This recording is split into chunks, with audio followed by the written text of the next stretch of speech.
kita lanjutkan untuk sesi kedua, yaitu hadis yang berkaitan dengan ilmu fikih. Kita ambil dari kitab Bulughul Maram sampai pada bab wudu. Bismillahirrahmanirrahim. An Abi Hurairah radhiyallahu anhu an Rasulillah sallallahu alaihi wasallam qala: Laula an asyqa ala ummati la amartuhum bis-siwaki ma'a kulli wudu. Akhrajahu Malik wa Ahmad wa Nasa'i wa sahahahu Ibnu Khuzaimah wa dzakarahu al-Bukhari ta'liqan. Bab wudu. Wudu merupakan salah satu cara untuk bersuci, yaitu dari hadas kecil, agar seseorang bisa melakukan sholat atau yang serupa dengan sholat seperti tawaf, sholat jenazah, sujud syukur, sujud tilawah dan lain sebagainya. Wudu yang seperti yang selalu kita lakukan, ini bagaimana tata caranya sesuai dengan sunnah Nabi akan kita bahas. Dimulai dari hadis tentang siwak, karena sebelum berwudu kita disunahkan untuk menggunakan siwak. Siwak itu adalah menggosok gigi dengan menggunakan semua benda yang bersifat kasar. Bisa berupa kayu siwak, ini yang paling afdol, kayu siwak. Nah, sering kita lihat buat oleh-oleh haji, ada umroh, kita suka mendapatkan siwak. Ini namanya kayu siwak. Ini kasar, berarti bisa untuk bersiwak. Ini kayu siwak atau kayu arok adalah yang paling afdol. Apakah kita bisa menggunakan siwak selain ini? Bisa. Menggunakan kayu apa? Misalnya di Indonesia kayu yang bisa menyerupai ini kayu apa? Misal ada, ya diperbolehkan. Kalau kayu siwak itu dikupas kulitnya, kemudian ini ujungnya kita tarik begini, tekan, langsung menjadi serabut. Di Indonesia misal ada dipakai seperti itu, ya itu juga boleh menjadi sunnah. Tapi kalau kita jejer kayu Indonesia, kayu arok, ini afdal mana? Ya afdal yang kayu arok. Tapi ini juga boleh, sudah mendapatkan kesunahan. Atau bisa juga menggunakan sikat gigi. Nah, boleh. Sikat gigi kita jadikan sebagai alat siwak. Tapi ya kalau sikat gigi kan tidak fleksibel. Kalau kita di kamar mandi bisalah gosok gigi. Tapi kalau mau sholat misalnya di depan, masuk keluarin sikat gigi. Allahu Akbar, la ilaha illallah, sudah qomat. Ini ambil odol sama sikat gigi. Nah, kan tidak pantas. Ya paling tidak nyakuin lah kayu siwak begini. Kalau di kamar mandi biar pakai sikat gigi. Tapi kalau mau sholat, mau baca Quran, kita mau apa, kita pakai alat kayu siwak seperti ini. Kalau bisa bawa, punya. Nah, kalau tidak bisa, lupa. Tadi ketika wudhu kamar mandi tidak gosok gigi, mau sholat ininya ketinggalan, ya. Terus mau digosok pakai kain boleh enggak? Ya boleh. Ini kan terbuat dari bahan yang kasar. Kalau kita gosokkan ke gigi bisa mengangkat kotoran enggak? Bisa. Berarti kita juga mendapatkan pahala siwak. Pernah ada orang mau sholat terus gini. Itu karena apa? Lupa siwak, enggak bawa siwak supaya dapat pahala siwak kan pakai ini atau pakai ujung daripada lengannya. Tapi jangan sampai setiap mau sholat kok pakai kain terus. Ya, sesekali lah ini ketinggalan pakai kain. Nah, kalau ketinggalan terus pakai kain terus, ya gimana lah. Fadilahnya apa?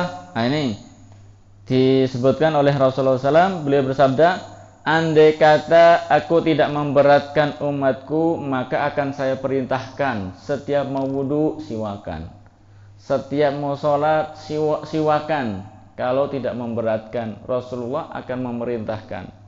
Untung tidak diwajibkan oleh Rasulullah sallallahu alaihi wasallam. Kalau diwajibkan oleh Rasulullah, kita mungkin dosa.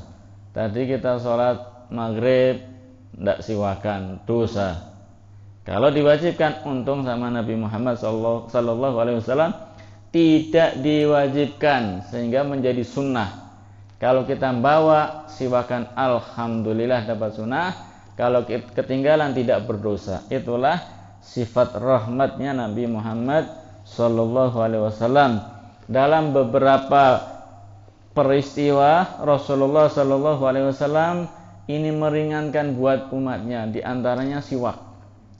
Ya, coba bayangkan dari pertama kita balik sampai sekarang siwakan berapa kali? Nah, kalau wajib, ya, berapa kali kita meninggalkan wajib? Belum wudunya. Kemudian ketika melaksanakan haji, Rasulullah SAW ditanya oleh sebagian sahabat, Rasulullah, haji ini apa wajib setiap tahun? Kata Nabi, apa enggak? Satu umur sekali. Andai kata Nabi mewajibkan setiap tahun haji, bisa kerepotan. Sealam dunia setiap tahun datang ke Mekah satu waktu di bulan haji, penuh, ya. Ini dijadwal aja antriannya 25 tahun sampai 30 tahun. Itu baru Indonesia. Belum Malaysia, Anda tahu antriannya berapa tahun di sana. Subhanallah. Tidak diwajibkan setiap tahun. Kenapa? Rahmat buat umatnya. Ketika sholat malam di bulan Ramadan, Rasulullah hari pertama keluar, hari kedua keluar, hari ketiga tidak keluar. Kenapa? Takut kalau disangka sama umatnya, kalau malam Ramadan itu sholat qiyam Ramadannya wajib, akan memberatkan, sehingga ditinggalkan oleh Rasulullah SAW menjadi sunnah. Itulah sifat Nabi Muhammad SAW yang rahmah. Siwak ini mempunyai beberapa faidah yang sangat banyak. Bahkan sebagian ulama telah menghitung sampai 70. Sangat banyak sekali. Di antaranya manfaat yang terpenting adalah bahwa siwak itu untuk mensucikan atau membersihkan gigi. Zaman dulu belum ada sikat gigi, zaman dulu belum ada odol, itu Nabi Muhammad sudah ngajarin gosok gigi. Nabi Muhammad. Kalau ada orang sekarang mencela, di depan orang banyak mau sholat kok siwakan, kok jorok sekali. Yang jorok itu ngotorin mulut. Kalau bersihkan mulut bukan jorok namanya. Sekarang Anda bilang kayak gini jorok. 1400 tahun yang lalu, 14 abad yang lalu, orang-orang tidak ada yang tahu bagaimana caranya gosok gigi. Rasulullah sudah ngajari bagaimana caranya bergosok gigi. Subhanallah. Jadi zaman jahiliyah mungkin kalau ngomong agak jauh-jauhan ya, kan tidak pernah gosok gigi. Kalau dekat-dekat bisa berabe. Kemudian mendatangkan ridho dari Allah Subhanahu wa taala. Kemudian mempertajam pandangan mata, seperti dalam hadis as-siwak madharatun lil fam, mensucikan daripada mulut. Wa mardhatun lirabb, mendatangkan ridho dari Allah. Wa majlatun lil basar, mempertajam daripada pandangan mata.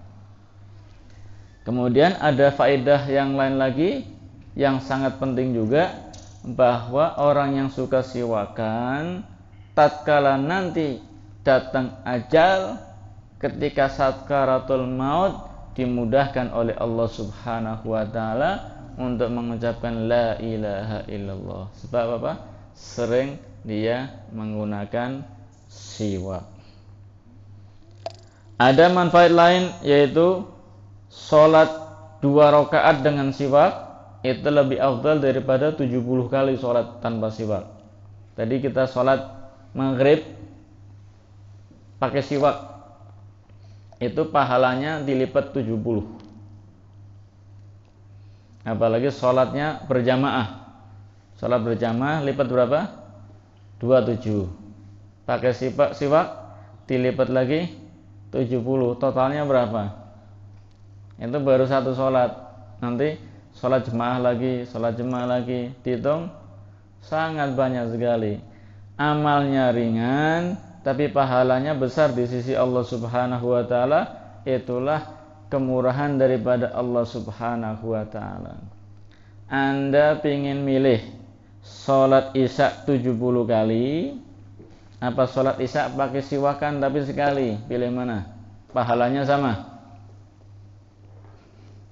Pilih sholat isya 70 kali. Ya enggak kuat lah. Tapi kalau siwakan kuat enggak? Ya kita insyaallah lah, kita mulai sekarang kita berusaha belajar menggunakan siwak setiap kita mau sholat, sebab pahalanya lebih baik daripada 70 kali sholat yang tanpa menggunakan siwak. Sholat berjamaah 1, 2, 3 ada orang banyak, satunya siwakan, satunya enggak. Takbirnya bareng, salamnya bareng, malaikat nyatetnya beda, pahalanya juga beda. Percaya enggak? Ini orang yang datang jejer-jejer, saya kira dompetnya isinya juga beda-beda juga. Malaikat juga nyatetnya gitu. Ini pahalanya cuma sekian, ini sekian. Aslinya beda-beda. Orang belajar bareng, rapotnya nilai juga beda-beda. Malaikat sama, sholatnya bareng-bareng, tapi hasilnya juga berbeda-beda. Mohon kita insyaallah mulai sekarang belajar menggunakan siwak. Kita bawa, kita kantongi. Ya. Kalau lupa, ya pakai kain. Tapi jangan lupa terus. Nanti bisa-bisa ini kalau seragam hari apa putih nih, bisa-bisa sini itu agak kuning nih. Bawa ini bawa siwaknya. Ketika siwakan membaca apa? Allahumma bayyid bihi asnani, ya Allah putihkanlah gigiku. Wa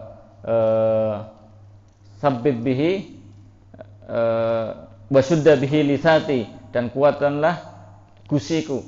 Wa sabbit bihi lahati, dan kuatkanlah rahangku. Wa afsi bihi lisani, dan jadikanlah lidahku mengucapkan kalimat Quran dengan fasih.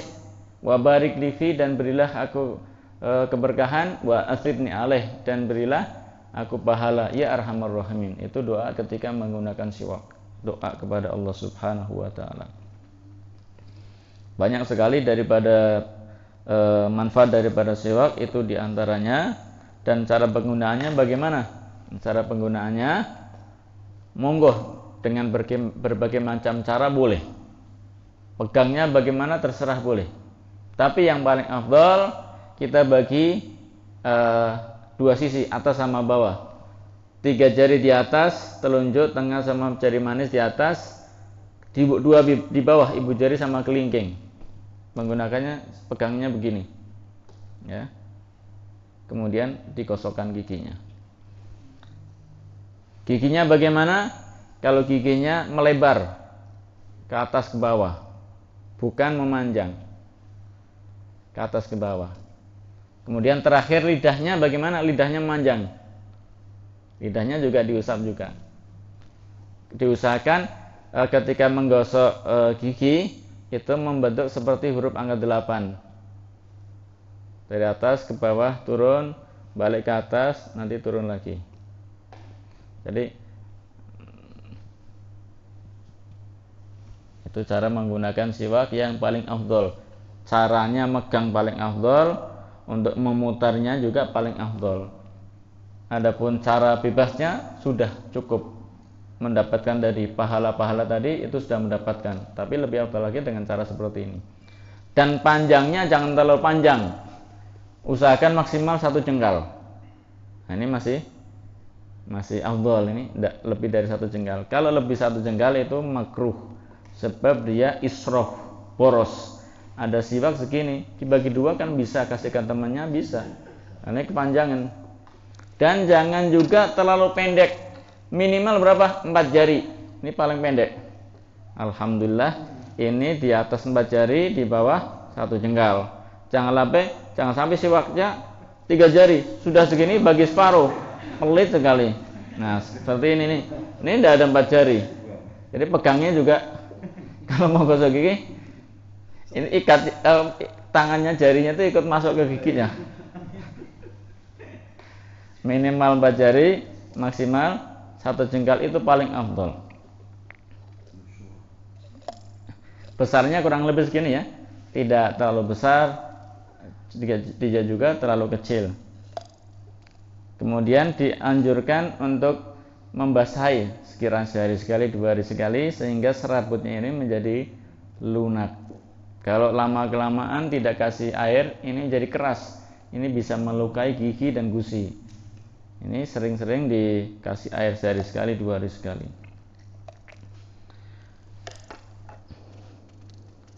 Baik, kita lanjutkan. Nah, ini Rasulullah SAW menganjurkan untuk menggunakan siwak. Tadinya mau diwajibkan tapi tidak jadi karena takut memberatkan umatnya, maka dijadikan sebagai amal yang sunnah. Hadis yang berikutnya, an Humran anna Utsman da'a bi wudu'in fa ghasala kaffayhi 3 marratin thumma tamadmad wastanshaka wastansara thumma ghasala wajhahu 3 marrat thumma ghasala yadahu al-yumna ila al-mirfaqi 3 marrat thumma al-yusra mithla dhalik thumma masaha bi ra'sihi thumma ghasala rijlahu al-yumna ila al-ka'bayn 3 marrat thumma al-yusra mithla dhalik thumma qala ra'aitu Rasulullah sallallahu alaihi wasallam tawadda'a nahwa wudu'i hadza muttafaqun alaih. Yang berikutnya adalah tentang tata cara bagaimana berwudu. Tadi saya kelupakan ada sebuah kisah, ini kisah nyata tentang siwak. Jadi ketika saya belajar di Madinah, itu setiap santri pasti saya pastikan tuh membawa siwak di kantongnya. Ini pasti di sini tuh ada siwaknya. Kalau ada santri lupa tidak bawa siwak, itu saru kalau orang sini bilang, aib. Rata-rata hampir semuanya membawa siwak. Kalau di sini susah kita dapat, kalau sana tuh gampang. Ini siwak itu di sana seminggu sekali ganti kita. Kalau di sini setahun sekali mungkin tidak ganti. Kalau di sana kita berangkat Jumatan, ada orang jual siwak, kita beli. Yang ini kita simpan, ganti. Nanti Jumat lagi berangkat, kita ganti lagi. Jadi siwaknya fresh. Yang baru motong itu rasanya nikmat, lezat. Itu mempunyai faidah. Jadi salah satu faidah daripada siwak ini bisa menguatkan hafalan, mencerdaskan otak, nutrisi-nutrisi. Apalagi yang masih baru itu enzimnya sangat banyak sekali. Nah, kita santri butuh ngafalin ini. Santri butuh cerdas baca kita biar paham, jangan sampai salah paham. Siwakan, sering-sering pakai siwak yang baru. Nah, ini pakai siwak semua ya. Kalau zaman sekarang, apalagi di Indonesia kan jarang. Coba kita lihat di masjid yang paling besar di Semarang mana? Sholat Jumat lah. Kira-kira dari imamnya sampai makmum yang paling belakang yang bawa siwak itu berapa orang? Kalau boleh survei, ya. Sekali-sekali kita ke Masjid Agung, ya, atau ke masjid mana, kita mohon maaf para jamaah, kita sedang mengadakan eksperimen penelitian. Yang sekarang bawa siwak silahkan tunjuk jari. Lah tidak tahu imamnya bawa apa enggak itu. Nah, dulu setiap kita melalui suatu pembahasan terkait sama siwak, ngaji ini bab siwak tadi, mesti Al-Habib Zain atau Habib Salim Asyatiri ini tanya, kalian bawa siwak apa enggak? Bawa Habib, coba keluarin semua. Ada 1 orang, 2 orang yang enggak bawa, itu langsung malu. Sebab apa? Hampir wajib santri itu membawa siwak. Itu pernah kejadian. Jadi lagi pengajian, lagi kajian resmi. Itu yang depan kan yang santri yang sudah besar-besar, ya sudah membantu mengajar. Yang belakang juga santri-santri. Pas bab siwak, yang ngajar waktu itu Habib Salim Asy-Syatiri. Siapa di antara kalian membawa siwak? Angkat jari, tunjukin. Diangkat semua. Yang sana juga angkat, ini juga angkat. Ini ada ustadz samping persis sebelah sini, nggak bawa siwak dia. Aduh, malu nggak sama adik kelasnya? Malu. Ini Habibnya, gurunya itu saking sering bawa siwak, kan ngajarnya di kursi. Ya, kadang beliau ditaruh di sampingnya ada meja. Itu diambil sama dia. Mana kamu? Ini. Ini Habibnya kan tahu lah itu siwak saya, senyum-senyum aja. Ini siwak saya. Yang santri-santri yang kecil-kecil ada kelasnya kan lihat, wah itu ustadznya ngambil siwaknya Habib tuh, ketahuan, wah jadi ketawa. Nah. Subhanallah. Kalau sekarang kita satu masjid coba bisa kita bikin berapa persen? Sekarang kita prediksi misalnya 10%, kita buktikan ada enggak 10%? Misal aja. Perlu kita eksperimen. Hadis yang berikutnya menerangkan tentang tata cara bagaimana berwudu yang telah dikerjakan oleh Rasulullah SAW, bahwa dalam suatu hadis, suatu riwayat, bahwa sahabat Utsman bin Affan, khalifah yang ketiga, ini meminta dibawakan air. Ya, minta dibawakan air tidak masalah. Yang tidak makruh ya, yang makruh itu minta dibasuhin. Saya tolong diwuduin. Ini makruh. Kalau tanpa hajat itu makruh. Kalau tolong ambilkan air, tolong tuangin air, saya mau wudu, enggak apa-apa. Tapi tolong saya diwuduin, dibasuhin. Nah, ini sudah kebangetan. Kalau enggak ada hajat, sehat walafiat, kebangetan ini. Tolong ambilkan air. Setelah diambilkan air, dituangin. Maka tata caranya bagaimana? Yang pertama adalah membasuh kedua telapak tangannya, dibasuh. Sama ya kita? Sama. Kemudian setelah dibasuh 3 kali, berkumur 3 kali. Sama enggak? Sama ya. Wastan syaqqa wastan saro, kemudian mencuci hidungnya. Sama enggak? Sama. Cuma kita kalau hidung cuma diusap tok imit-imit ya. Afdolnya itu bukan begitu. Kita ambil air, masukkan ke hidung, disedot. Namanya istinsyak. Habis itu dikeluarin dengan tangan kiri. Namanya istinsar. Ini mengambil airnya istinsyak, kemudian mengeluarkan namanya istinsar. Nah, tata caranya bagaimana? Ada orang berkumur sama mencuci hidung bareng jadi satu. Satu ambil, separuh masuk mulut, separuh masuk hidung. Boleh enggak? Ada, boleh. Ada yang sendiri-sendiri. Ada mulut dulu 3 kali, hidung dulu 3 kali. Mana yang paling afdal? Justru yang paling afdal itu ngambil buat dua-duanya. Ngambil buat kumur sama hidung. Namanya waslun. Itu yang paling afdal. Tapi tata cara yang kedua, mulut sendiri, hidung sendiri, itu andhaf, lebih bersih. Karena tidak campur antara mulut sama hidung. Nah, monggo mau pakai cara yang mana juga boleh. Yang tidak pas itu kalau wudu tidak pakai kumur, tidak pakai hidung. Itu yang tidak pas. Sama ya. Tadi telapak tangan sama, kumur sama, hidung sama. Ini masih sunnah ya. Ini telapak tangan, berkumur, hidung masih konteksnya sunnah. Kalau ini disebutkan semuanya yang wajib sama yang sunnah dikerjakan semua. Tsumma ghassala wajhahu thalatha marrat. Kemudian membasuh wajahnya 3 kali. Ini wajib membasuh wajah.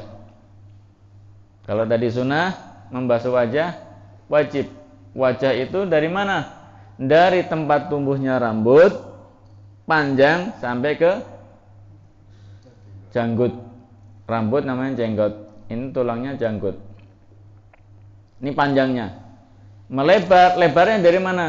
Dari telinga sampai ke telinga. Panjang sama lebar lebih panjang yang mana? Hukum aslinya panjang sama lebar mesti panjang ya. Kalau wajah panjang sama lebar lebih panjang lebarnya. Coba diukur. Dari rambut sampai ke sini berapa senti? Dari sini sampai sini berapa senti? Ini lebih panjang lebarnya. Dan semua yang ada di muka wajib dibasuh, termasuk jerawat, termasuk ada bisul bisa sampai wajah. Pengalaman pribadi ini. Atau rambut, semua yang ada di muka wajib dibasuh. Termasuk rambut. Rambut yang ada di muka itu ada 20 macam. Nah, ini kita jarang dengar. Muka aja ada 20 macam rambut. Itu harus dibasuh semua.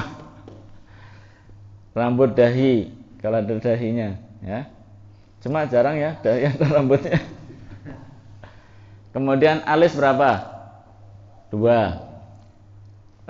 Bulu mata atau idep ada 4. Kemudian idharain itu rambut yang lancip ke sini.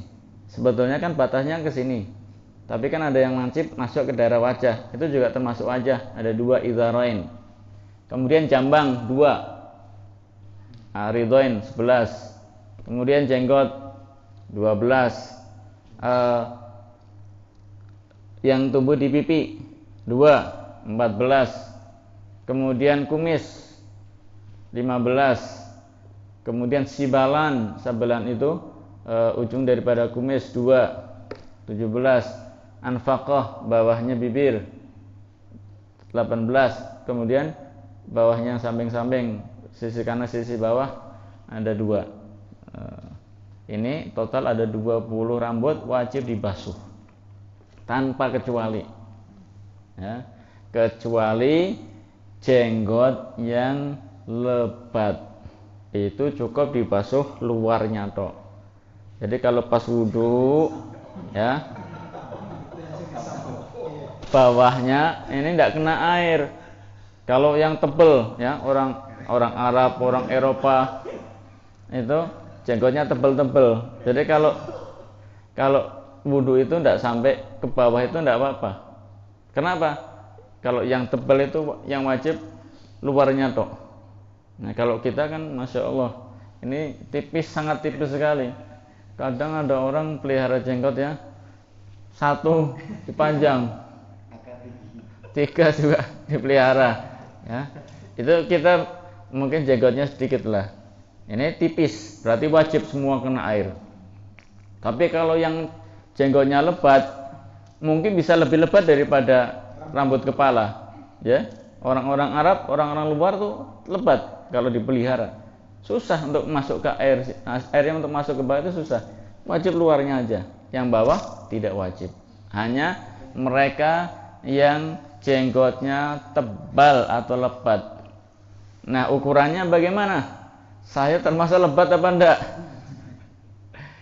Sekiranya kita depan-depan jarak 1,5 meter, kalau masih terlihat warna kulitnya, berarti jenggotnya tipis, wajib dibasuh semua. Kalau dari jarak 1,5 meter kulitnya tidak terlihat, oh berarti jenggotnya tebal, cukup luarnya saja. Nah, kita ini alhamdulillah masih punya jenggot, kelihatan laki-lakinya. Ya, diusap semua, dibasuh semua. Jangan sampai ada sisi yang terlewatkan. Termasuk yang paling suka terlewat apa? Nah, ujung mata. Ini sambil digosok-gosok, apalagi kalau sholat subuh, Masya Allah, bendol kanan, bendol kiri. Sadar-sadar mau berangkat kerja, ya Allah ternyata masih ada rebeknya. Pas ngaca sisiran kelihatan. Lah tadi pas sholat subuh ngapain? Masih ada bendolnya berarti. Terus bawahnya hidung, ini juga harus perhatiin, jangan sampai ada yang masih kering, ya. Baik. Setelah membasuh wajah, namanya membasuh itu dengan air yang mengalir. Antara membasuh sama mengusap beda. Membasuh itu disiram, airnya harus mengalir. Kalau kita ambil air begini, kita kita letakkan di muka, ini mengalir enggak airnya? Mengalir, netes. Berarti membasuh. Kalau mengusap tidak sah. Mengusap itu tangan kita basahin, airnya sudah tidak mengalir, kita usap-usap wajahnya. Sama-sama wajah kita jadi basah, tapi kalau diusap tidak sah. Harus kita tuang ke muka ini, airnya delewer. Airnya itu mengalir. Kalau kita usap-usap begini itu tidak sah wudunya. Karena apa? Dalam Al-Quran diperintah untuk membasuh muka. Kemudian summa ghassala yadahul yumna ilal mirfaqi tsalatsa marrat. Membasuh kedua tangan sampai siku-siku. Nah, ini siku-siku. Nah, siku-siku ada tulang, ada pembatas tulangnya. Ini dinaikkan dikit, ini dibasuh. Juga harus dengan air mengalir. Tidak sah kalau cuma kita basah-basah itu. Usap-usap tidak sah. Harus kita pakai air yang mengalir, kita basuh. Kanan dan kiri 3 kali. Kemudian summal yusra mithal dzalik. Kanan 3 kali, yang kiri 3 kali. Summa masaha bi ra'sihi. Kemudian mengusap kepalanya. Nah, yang kepala itu mengusap, bukan membasuh. Wajah membasuh, disiram. Tangan membasuh, disiram. Kepala diusap. Jadi jangan pakai gayung pas wudhu, dituangkan di kepala.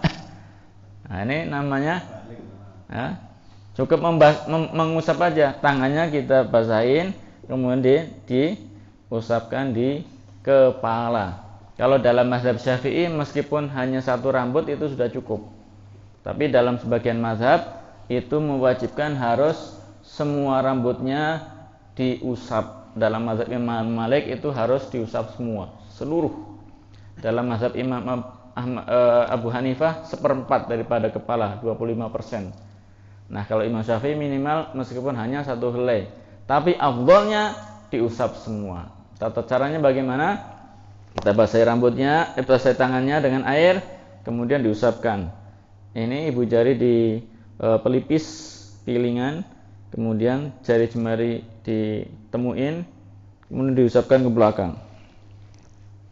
Kalau rambutnya agak lebat, habis sampai ke belakang, kembaliin lagi ke depan supaya sisi atas, sisi bawah bisa terkena semua.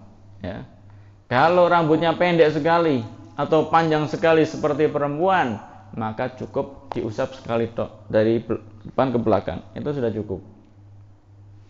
Itu tata cara yang afdal. Tapi yang diusap harus kepala, kulit. Misalnya tidak punya rambut, botak, ya, kulit kepala, gundul misalnya, kulit kepala. Kalau punya rambut, yang diusap itu rambut yang berada di patok kepala. Ya, kalau laki-laki, saya kira rambutnya pendek berada di sini ya. Kalau perempuan misalnya, atau laki-laki yang gondrong, ini sudah ditata di salon, sudah rebonding. Kalau diusap semua kan kacau ini. Bayarnya sudah 200.000. Sholat duhur dulu mau tampil jadi morak-marik. Ini bagaimana? Mau diusap sini? Tidak boleh. Jadi tidak sah mengusap ujung daripada rambut. Harus rambut yang berada di batok kepala. Kalau misalnya tidak bisa semua, ya minimal sedikit, sesuai dengan mazhab Imam Syafi'i. Summa ghassala rijlahul yumna ilal ka'bain. Kemudian membasuh telapak kaki sampai mata kaki salasan marrat, 3 kali. Summal yusra misal dzalik. Kemudian kaki kiri juga 3 kali. Dari ujung kaki sampai mata kaki. Dari mata kaki dinaikkan dikit sehingga bisa kebasuh semua. Dan perlu diperhatikan, harus memperhatikan jangan sampai ada yang terlewatkan, terutama di sela-sela jari. Ini terlewatkan kalau kita membasuhnya buru-buru. Kemudian di bawah. Nah, ini caranya bagaimana? Disela-selain dengan jari kelingking tangan kiri. Misalnya ini kaki disela-selai. Kemudian yang kiri juga kaki kiri juga disela-selai. Kalau tadi tangan caranya bagaimana? Yang tangan untuk menyelai caranya begini ya. Bukan begini ya. Ketika kita membasuh tangan, kemudian jari-jarinya bukan begini caranya, tapi begini ya. Karena kalau begini bisa menyerupai tata cara ibadah agama yang lain. Tsumma qala ra'aitu Rasulullah sallallahu alaihi wasallam tawaddu'a nahwa wudu'i hadza. Sahabat Utsman mengatakan, saya wudunya persis sesuai yang saya lihat Rasulullah wudunya seperti ini.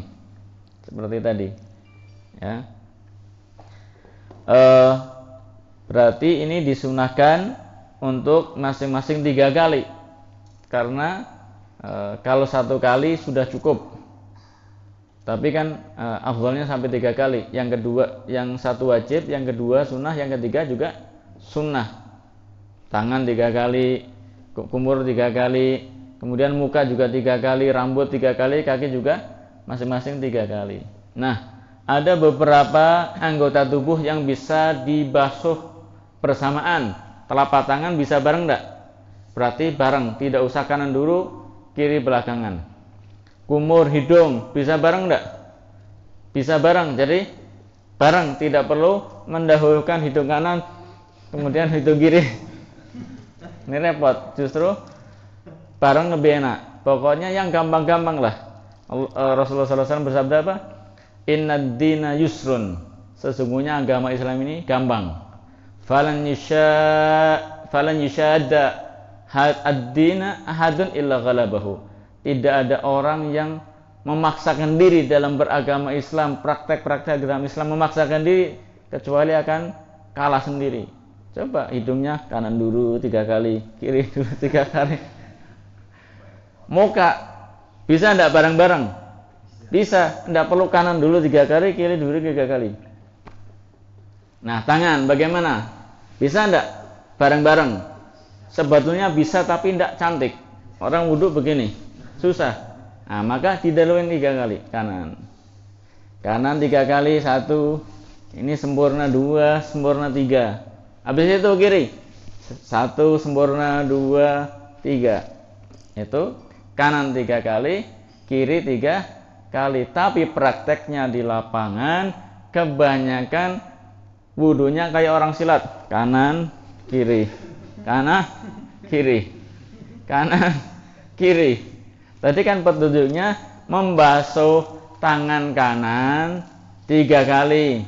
1, 2, 3. Summa al-yusra mithla dzalika. Kemudian kiri juga 3 kali. 1, 2, 3. Itu cara yang indah dicontohkan oleh Rasulullah SAW. Ya kayak gini juga boleh, cuma kan kurang cakep dilihat. Rambut, kepala bisa sekaligus, sunnah. Telinga bisa enggak bareng-bareng? Sekaligus, tidak perlu kanan dulu baru kiri, tidak perlu. Kaki, nah kaki tidak bisa membasuh sekaligus.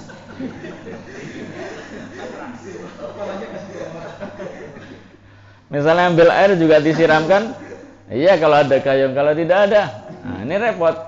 Maka di sini ada kebijakan sehingga bisa tampil cantik, cakep. Bagaimana? Kanan dulu 3 kali, habis itu kiri 3 kali. Kakinya dibasuh 3 kali. Kanan 1, 2, 3. Selesai baru kiri 1, 2, 3. Tapi di lapangan prakteknya kanan kiri, kanan kiri, kanan kiri. Kita rubah ya. Ini hadisnya tuh ya. Makanya ngajinya jangan ngantuk. Summa ghasala rijlahul yumna ilal ka'bain salasa marrat. Membasuh kaki kanan sampai mata kaki 3 kali. Summal yusra mithla dzalika, kemudian kaki kiri 3 kali juga, bukan kanan kiri kanan kiri kanan kiri. Itu enggak cakep ya. Kanan dulu 3 kali selesai, baru kiri 3 kali. Ini yang saya lihat daripada wudunya Rasulullah sallallahu alaihi wasallam, dan Rasulullah berkata, "Hadza wudu'i wa wudu'ul anbiya min qabli, faman zada aw naqasa, faman zada ala hadza wa au naqasa faqad asa'a wa zalam." Ini adalah tata cara wuduku dan para nabi sebelumku.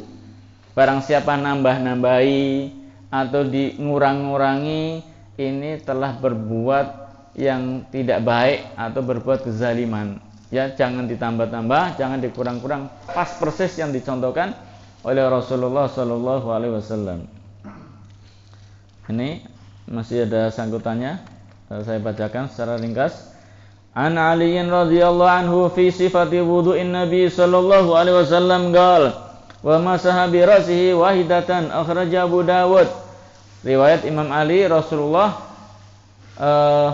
mengusap kepalanya sekali. Ada dalam sebagian riwayat. An Ubaidillah bin Zaid bin Asim radhiyallahu anhuma fi sifatil wudu'i qala wa masaha Rasulullah sallallahu alaihi wasallam bi razihi fa aqbala bi yadayhi wa adbar muttafaqun alaihi wa fi lafzin lahumā bada bi muqaddami razihi hatta dhaba bihima ila qafahu thumma raddahuma ila al-makan alladhi bada minhu.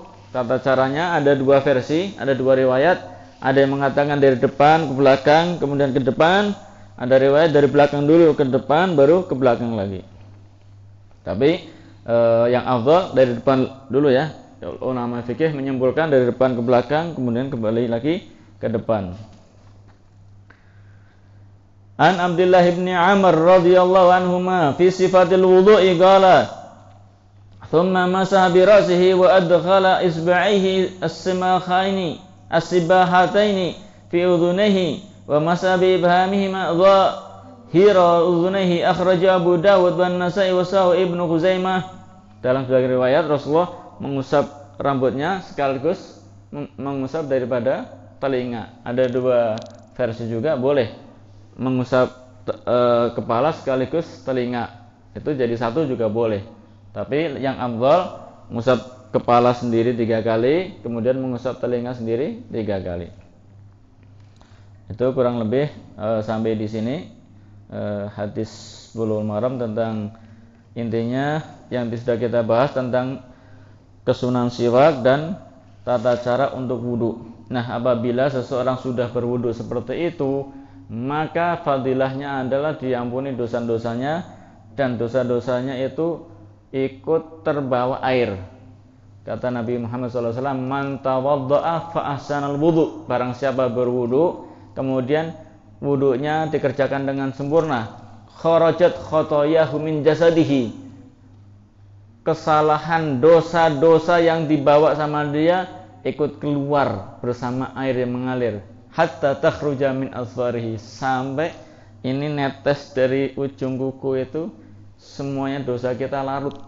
Ya, dengan kita berwudu itu seperti dosa kita larut mengalir dengan bekas air wudu kita. Makanya kalau kita berwudu kita sempurnakan sehingga dengan kita wudu kita mendapatkan ampunan dari Allah Subhanahu wa taala. Dosa-dosa kita diampuni oleh Allah Subhanahu wa taala.